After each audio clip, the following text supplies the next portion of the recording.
Pak Ustadz, saya kan udah biasa puasa sunnah Senin Kamis nih, Senin Kamis, Senin Kamis. Nah, kebetulan kemarin itu kan seperti hari tadi nih, hari tasyrik kan di hari raya Idul Adha. Apakah saya boleh berpuasa apa tidak ini ya? Oh gitu. Apakah hukumnya seperti apa gimana gitu? Jadi punya wiridan puasa Senin Kamis gitu ya. Iya. Lalu kebetulan hari tasyrik ini atau hari raya bertepatan dengan hari Kamis kemarin Hari gitu Kamis ya. kemarin ya. Hari tasyrik pertama gitu. Apakah pertanyaannya diperbolehkan kita puasa Senin Kamis? Apa nggak boleh gitu? Iya. Pertama apresiasi dulu. Iya. Ya punya wiridan puasa Senin Kamis. Alhamdulillah. Mudah-mudahan istiqomah. Amin. Jadi begini Bang Abi, ada dalam kitab-kitab fikih itu sesuai dengan hadisnya, dalil hadis gitu ya, secara spesifik ada 5 hari yang diharamkan dipuasai apapun alasannya, sekalipun qada Ramadan. Tidak ada toleransi gitu. Ya, pasti tidak sah dan berdosa orang yang berpuasanya di 5 hari ini. Gitu. Jadi al-ayyamul lati latak balu siam, hari-hari di mana tidak menerima dipuasai. Itu khamsatu ayam 5 hari. Yang pertama tanggal 1 Syawal, lebaran Idul Fitri. Yang kedua tanggal 10 bulan Zulhijjah, lebaran Idul Adha. Yang ketiga, keempat, kelima itu adalah ayyamut tasyrik, 3 hari tasyrik. Nah, jadi 5 hari ini dalam 1 tahun kalender Hijriah tidak menerima dipuasai apapun alasannya, haram hukum puasa dan berdosa orang yang puasanya. Gitu. Jadi bagi yang punya wiridan puasa Senin Kamis, bila bertepatan hari Senin atau hari Kamis di hari yang 5 ini, salah satu dari yang 5, maka tidak diperbolehkan dipuasai. Walaupun itu udah rutinitas. Ya, atau walaupun puasa Daud lah, gitu kan. Puasa sehari buka, tetap dipelebah 4 hari Dzulhijjah ini khususnya, ini jangan dipuasai. Nanti dimulai setelah selesai daripada hari tasyrik yang ketiga. Gitu, di tanggal berarti tanggal ke 14 ya. 14 dan kesananya silakan dilaksanakan puasa lagi. Begitu. Cik mau nanya nih ya. Tadi kan pertanyaan Abi kan persoalan dia ngedawamin puasa Senin Kamis. Yang kehitungnya puasa Senin Kamis mah adalah puasa sunnah. Yang bila mana memang dilaksanakan bagus, nggak dilaksanakan juga nggak berdosakan begitu. Ini mah encing ada satu masalah. Jadi apabila urusan encing berhasil, maka encing najar. Terus najarnya itu ditepati waktunya di tanggal 11 Zulhijjah. Nah, sementara di tanggal 11 Zulhijjah itu udah kemasukan hari tasyrik. Bagaimana hukumnya tuh najar encing? Iya, jadi begini, Cing. Bukan hanya puasa sunnah, bahkan puasa wajib pun di 5 hari ini itu diharamkan puasa di 5 hari ini. Jadi bukan hanya puasa sunnah, puasa wajib pun haram. Nah, puasa nazar itu bagian dari puasa wajib. Jadi memang puasa wajib itu terbagi 2, ada yang wajib zati seperti puasa Ramadan, wajib yang memang dari sananya sudah wajib. Ada yang puasa wajibnya aridi. Itu puasa wajib yang memang kewajibannya itu tidak sedari awal, seperti kan nadri, puasa nazar. Nah, sekarang dia bernazar puasa di hari yang diharamkan dipuasai, maka nazarnya tidak sah. Sama dengan bernazar maksiat. Gitu, seperti ketika kalau saya sembuh dari sakit, saya akan masang togel, saya akan minum minuman keras. Itu kan nazar yang berbau maksiat, maka tidak sah nazar tersebut dan haram bila mana dilaksanakan. Itu sama seperti kalau saya sembuh dari penyakit saya puasa di hari raya Idul Adha atau di hari-hari tasyrik, yang mana itu adalah bagian dari hari yang diharamkan dipuasai, maka nazarnya tidak sah. Jadi jangan dilaksanakan puasa di hari itu. Ini Bang ya, dengar pertanyaan tadi Bang Abi ya, terkait masalah puasa sunnah yang memang sudah dia dawamkan gitu kan setiap hari Senin dan hari Kamis. Nah, kemudian sama terkait puasa najar yang tadi Bang Didi tanyain, berarti pada intinya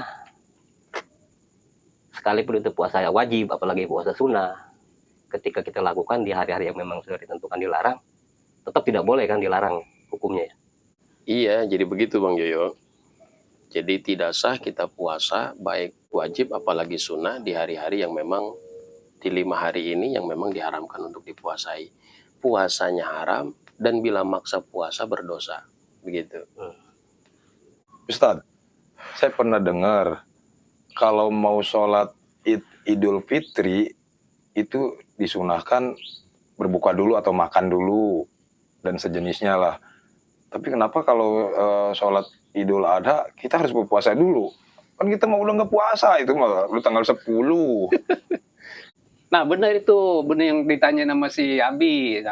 Kejadiannya kemarin nih Encing nih, pada saat Encing mau melaksanakan sholat Idul Adha, kemudian kan Encing tuh minta dibikinin sarapan atau minta dibikinin kopi. Terus kemudian kata istri Encing, "Ji, nanti Bi, bukanya setelah melaksanakan sholat itu." Kata Encing begitu, kata istri Encing begitu tuh. Itu bagaimana itu jadi itu? Ada gak hukum ke situ tuh? Jadi begini Bang Abi, Cing Dini, memang keterangannya ada, bahkan hadis Nabi.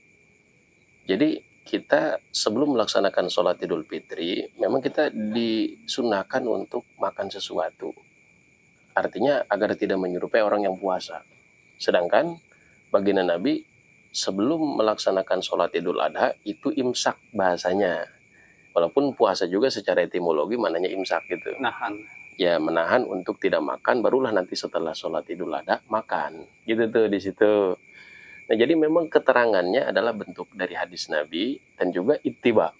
Jadi kita yang memang di dalam kitab-kitab fikih itu kemudian diterangkan, disunahkan bagi orang yang mau melaksanakan sholat Idul Fitri untuk tidak makan dulu, untuk makan dulu, kemudian melaksanakan sholat Idul Adha untuk imsak, tidak makan dulu, itu dalilnya lil ittiba, mengikuti tata cara baginda Nabi Muhammad SAW pada saat melaksanakan sholat Idul Fitri maupun Idul Adha. Begini ya, artinya kita nahan tuh nggak harus makan minum dulu gitu ya. Iya, jadi gini, bukan berarti kita puasa, bukan. Artinya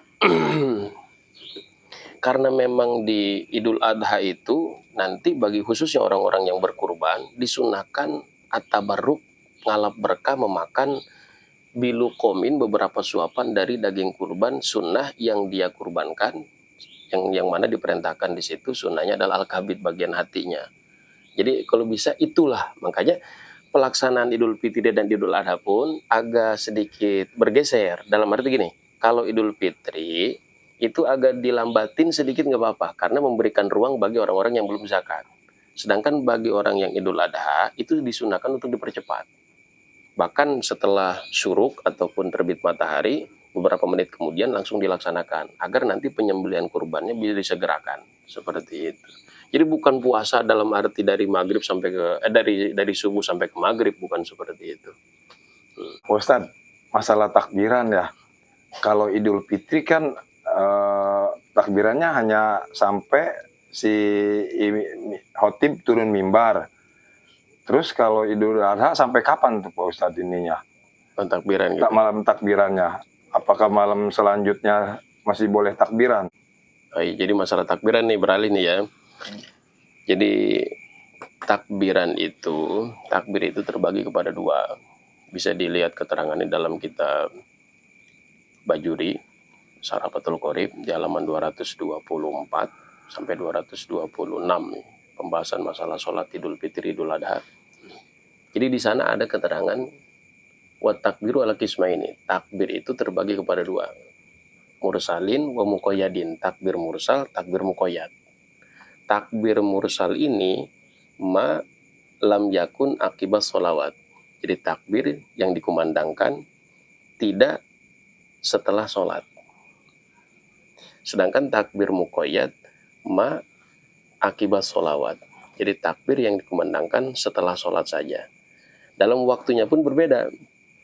Kalau takbir mursal ma itu bigurubi syamsin lailatul id. Maghrib malam hari raya, baik Idul Fitri maupun Idul Adha, sampai imam masuk untuk melaksanakan sholat Idul Fitri. Bagi makmum selesai, tapi bagi imam nanti ada lagi.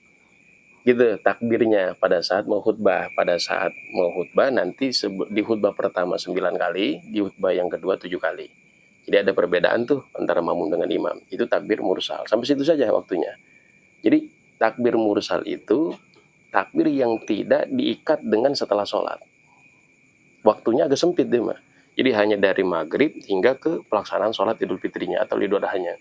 Sedangkan kalau takbir muqayyad, takbir yang terikat, dibacanya akibat sholawat. Setelah sholat saja, baik sholat fardu, sholat sunnah, sholat jenazah, itu waktunya Kalau takbir muqayyad ini agak panjang, khususnya di Idul Adha. Jadi dimulai min subhi yauma arfata, dari subuh di hari Arfah, tanggal 9 berarti. Sampai ilal asri akhir ayam tasyrik. Ilal asri akhir ayam tasyrik, sampai waktu asar di hari terakhir hari tasyrik. Di hari tasyrik yang ketiga, yaitu tanggal ke-13. Jadi payakunu khomsa ayamin, jadi takbir muqayyad ini waktunya adalah 5 hari. Cuman gini, kalau takbir mursal mah bebas, tapi tidak setelah sholat. Kalau takbir muqayyad mah waktunya lama, cuman harus setelah sholat. Takbir muqayyad mah harus setelah sholat.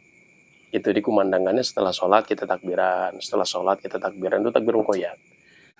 Nah Bang, masalah takbiran tadi, takbir muqayyad sama takbir mursal, alhamdulillah udah paham nih. Nah tapi kemarin tuh Idul Fitri, karena hari Jumat, setelah sholat Jumat masih ada yang takbiran, gimana itu Bang? Oh gitu ya. Kalau di Idul Fitri itu memang takbirnya takbir mursal. Takbirnya takbir mursal.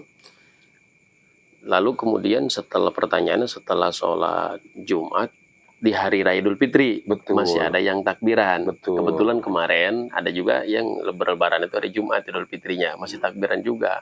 Nah itu sebenarnya tidak disunahkan. Gitu. Kenapa? Karena memang waktunya sudah habis. Kan tadi waktunya takbir mursal itu adalah sampai pelaksanaan sholat id. Paham nggak? Paham. Di hari raya Idul Fitri maupun Idul Adha. Nah, kecuali takbir muqayyad. Kalau takbir muqayyad dari tanggal 9 bulan haji sampai hari terakhir tasyrik setelah sholat asar. Di situ tuh sampai asar, di hari terakhir sholat terakhir hari tasyrik. Sedangkan kalau Idul Fitri kebetulan di hari Jumat, lalu kemudian setelah sholat Jumat imam masih mengumandangkan takbir, itu memang tidak disunahkan. Itu tidak disunahkan, cuman tidak haram pula, artinya tidak berdosa. Hanya saja dimakruhkan atau khilaful aula. Jadi seperti itu Bang Abi. Nah itu bagaimana itu? Kan kalau takbir muqayyad kan artinya takbir yang setelah dilaksanakannya setelah sholat. Baik sholat fardu maupun sholat sunnah. Yeah. Sementara di Idul Adha kan memang takbirnya panjang itu sampai dengan hari tasyrik. Bagi orang yang tahu takbir muqayyad dilaksanakannya pada saat setelah dia habis sholat, tapi ini mah seringkali kita nggak dapati di masyarakat kita gitu ya. Itu takbirnya terus-terusan tuh, kayak semacam takbir mursal, kayak Idul Fitri gitu. Itu gimana hukumnya tuh? Ya iya, jadi keterangannya kan kalau takbir muqayyad tadi akibat sholawat, setelah sholat. Jadi kalau dibacanya itu tidak setelah sholat, artinya terputus nih, habis sholat melakukan aktivitas, lalu megang speaker lagi di musola, di masjid, takbiran lagi, layaknya takbir mursal atau takbir pada malam Idul Fitri, maka itu tidak disunahkan. Nah kalau tidak disunahkan, kalau ada keterangan nas dalilnya itu makruh.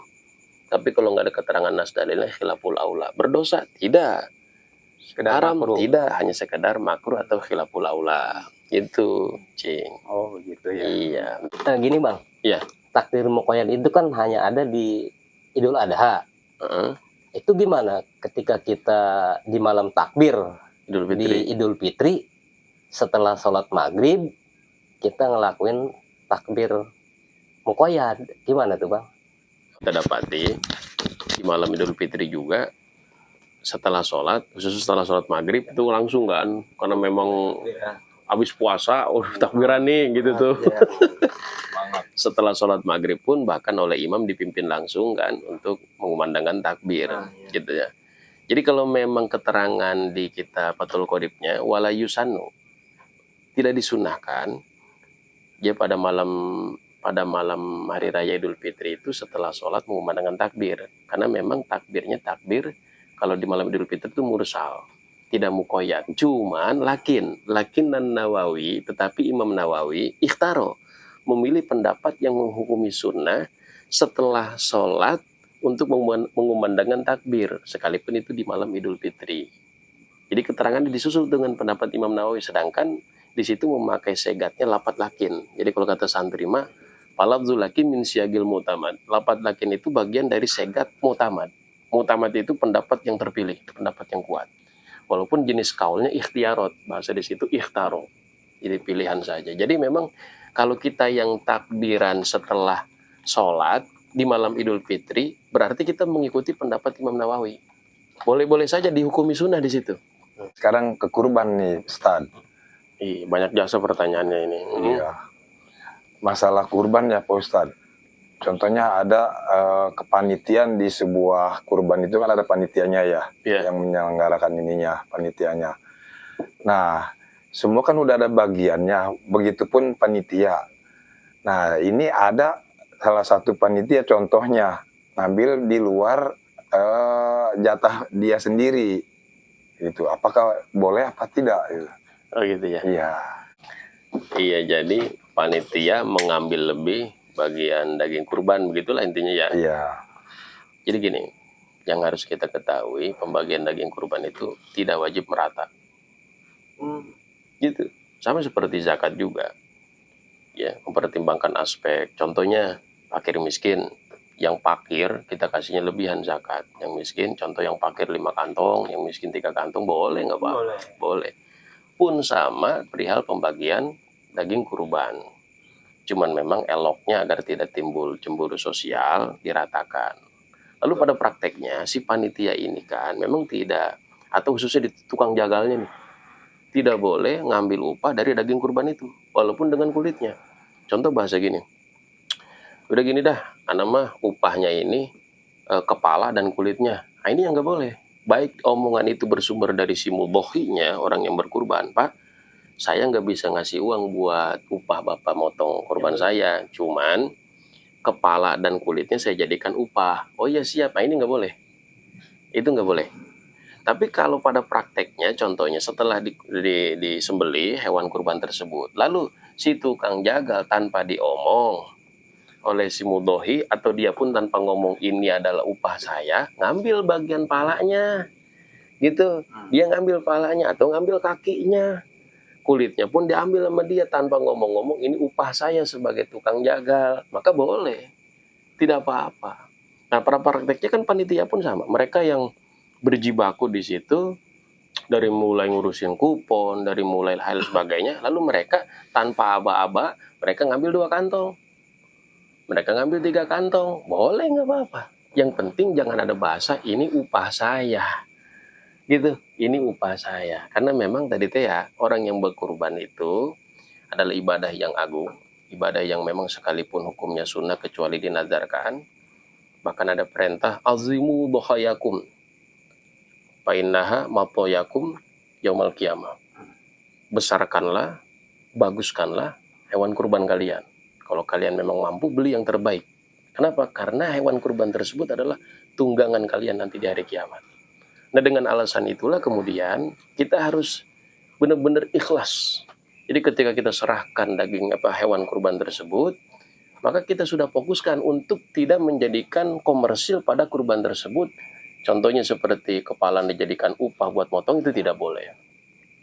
Tapi memang dipraktekkan oleh Kangjeng Nabi ketika berkurban, kalau kurbannya sunnah, itu diperbolehkan memakan bagian dari daging hewan kurban tersebut untuk ngalap berkah. Khususnya al-kabid bagian hatinya. Tapi hanya lukoman beberapa suapan. Itu beberapa suapan saja. Nah, ini nyambung nih sama pertanyaan si Abi tadi. Ya, contoh begini nih ya, Ustaz. Encing ditugasin ya, motong. Kemudian kan setelah dipotong kan udah dikulitin. Ujuk-ujuk datang tuh tukang kulit. Nah, dia mau ngebayarin itu kulit. Kemudian mencing-cing jual tuh kulit tersebut ke tukang kulit tuh. Itu bagaimana hukumnya tuh? Gitu. Nah, yang pertama, kulit, daging, atau bagian apapun dari hewan kurban tersebut, bila mana sudah dibagikan, itu milik kita. Gitu. Nah, kalau sudah jadi milik kita, dikonsumsi boleh, dijual boleh. Gitu. Jadi anggapan tidak boleh jual daging korban ini bagi si orang yang berkurbannya. Bagi orang yang dibagikan daging kurbannya, bila sudah berada di tangan mereka, boleh. Contoh mereka nggak doyan daging kambing. Dapatnya daging kambing, Bang Abi. Lalu mereka jual daging kambing setelah dapat jatah mereka, boleh. Jadi yang tidak boleh untuk dijual belikan itu adalah orang yang berkurbannya, gitu kan? Menjadikan kulit, kepala ataupun bagian dari hewan kurban tersebut sebagai upah jagal itu yang nggak boleh. Nah sekarang encing sebagai tukang jagalnya. Setelah motong, kemudian mengakuisisi, aduh bener gitu, kepala di situ tuh, tapi tidak dengan akad sebagai upah motong, Bukan sih, bukan gitu. Ini kepalanya saya nih, enggak sebagai upah, enggak gitu. Karena lazim biasanya kalau tukang jagal ngambil kepalanya, contohnya. Lalu setelah di kepala, setelah ngambil kepala dan kulitnya, itu jadi milik encing, lalu encing jual, atau sah. Kalau Boleh sudah tuh, jadi ya. milik encing. Kalau tidak sah, maka fama maknal milki. Apa arti memiliki di situ? Kalau sudah memiliki di kita, bukan hanya dikonsumsi, dijual beli pun boleh. Tapi setelah dimiliki oleh kita, orang-orang yang menerima daging kurban tersebut. Begitu. Lebih utama mana ya? Patungan 1 ekor sapi 7 orang dengan berkurban 1 ekor kambing. Masalah keutamaan ini ya. Iya, keutamaannya. Iya. Jadi lebih utama mana? 1 ekor kambing untuk 1 orang atau berpatungan 7 orang membeli sapi. Iya. Nah kalau di dalam Bathul Qorib, di dalam kitab-kitab fikih madzhab Syafi'i khususnya Bathul Qorib dijelaskan 1 ekor kambing lebih utama dibandingkan patungan untuk 7 orang. Kecuali pertanyaannya lebih utama mana? 1 orang berkurban sapi atau berkurban kambing? Gitu. Atau berkurban onta. Udah jelas ini mah. Nah kalau dibanding dengan berpatungan 7 orang, dia beli sapi 1. Dia beli kambing sendiri, lebih utama kambing. Sekalipun nominal harganya lebih besar, contohnya di sapi. Contoh kalau dibeli limosin yang gede, mungkin patungannya 10 juta tuh, 70 juta. Gitu. Kambing ya mahal, berapa sih kambing? 5 juta paling gitu kan. Gitu. Jadi lebih utama di 1 ekor kambing. Tapi bahasanya lebih utama ya. Bahasanya lebih utama gitu. Jadi kita jangan melarang orang yang mau patungan. Justru itu bagus gitu. Terus itu gimana Bang terkait kurban najar? Gimana tuh? Misal gini, 7 orang patungan beli 1 ekor sapi. Ya. Nah dari 7 orang tersebut ada 2 orang kurban najar gitu. Tapi kurbannya itu di patungan sapi, itu gimana cara pembagian dagingnya? Oh maksudnya mah orang tersebut yang nadar itu Ikut patungan. Boleh nggak patungan. nerima daging yang sapi tersebut tuh gitu maksudnya. Iya. Ya jadi gini, jadi kalau kurbannya nazar maka jadi kurban wajib. Kalau sudah jadi kurban wajib maka tidak boleh si mudhohi orang yang berkurban memakan sedikit pun dari hewan kurban tersebut. Iya. Nggak boleh.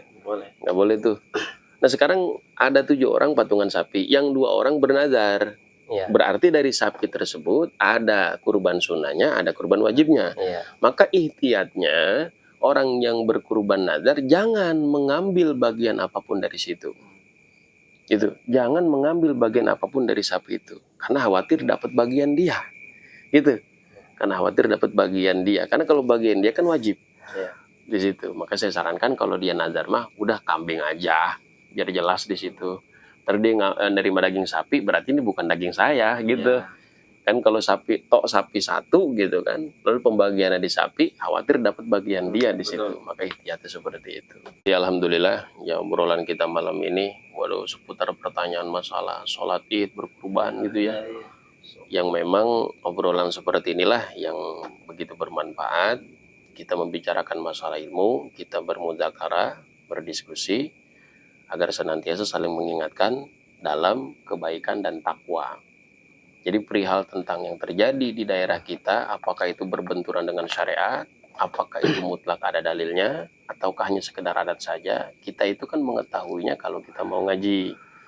Makanya kalau kita merasa ada satu ibadah yang dilakukan di satu tempat, tapi tidak sesuai dengan syariatnya, maka hendaklah kita tabayun dulu.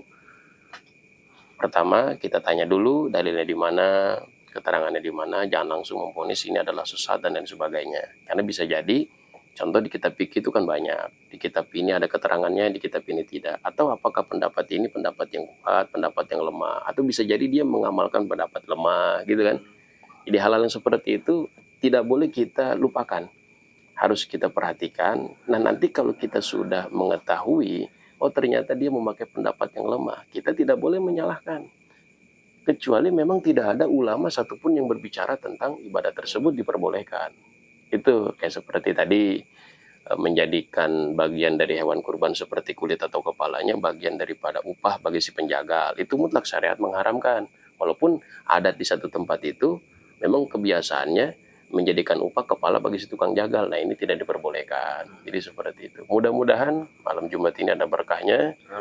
Dan mudah-mudahan berkah dari bulan haji ini kita semua bisa berangkat haji ke Baitullah, berziarah ke makam Rasulullah, dan juga berkelebihan rezeki untuk bisa berkurban di tahun-tahun selanjutnya. Alhamdulillahirabbil alamin.